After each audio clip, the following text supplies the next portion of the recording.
22 ఎకరాల స్థలం, అది కూడా విశాఖలోని ఋషికొండ దగ్గర.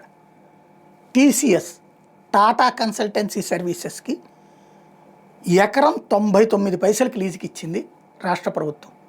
దాన్ని తాజాగా క్యాబినెట్లో అప్రూవ్ చేశారు. తద్వారా అక్కడ ఒక 1500, 15,000, 12,000, 15,000 ఉద్యోగాలు వస్తాయి అన్నటువంటి కారణంగా ఒరిజినల్గా చెప్పాలంటే ఉచితంగా ఇచ్చేసినట్టు. కాకపోతే ప్రభుత్వం ఉచితంగా ఇస్తే అది అమ్మడానికి వీలుండదు, అమ్మటానికి వీలుండదు. ఆ పర్పస్ కిందనే వాడుకోవాలి. బ్యాంకులు లోన్ ఇవ్వు, వాటికి ఇచ్చిన 30-40% మించి ఇవ్వవు. అది కూడా ఆ వ్యాపార సంస్థ యొక్క దీని ప్రకారం.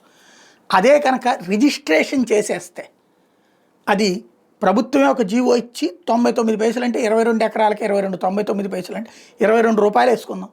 22 రూపాయలు కడితే దగ్గరగా 22,000 కోట్ల 22,200 కోట్ల రూపాయలు విలువైన భూమి.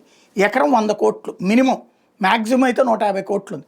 100 కోట్లు వేసుకున్న 2,200 కోట్ల రూపాయల విలువ చేసేటటువంటిది ఇప్పుడు ఆస్తిని వాళ్ళకి ఇవ్వడం జరిగింది. వాళ్ళు అది రిజిస్ట్రేషన్ చేసుకుని అంటే ఆటోమేటిక్గా దాని మీద 70% లోన్ ఇచ్చిన ఆటోమేటిక్గా 1,000 కోట్ల రూపాయలే వస్తుంది. దాంతో ఇప్పుడు అక్కడ ఒక భవనం కడతారు. అట్లా కడితే టీసీఎస్ఏ వచ్చిందంటే మిగతా సంస్థలు కూడా వస్తాయి అన్నటువంటి రూట్లో ఇప్పుడు రాష్ట్ర ప్రభుత్వం నిర్ణయం తీసుకుంది. ఫస్ట్ నిర్ణయం అన్నమాట ఇది.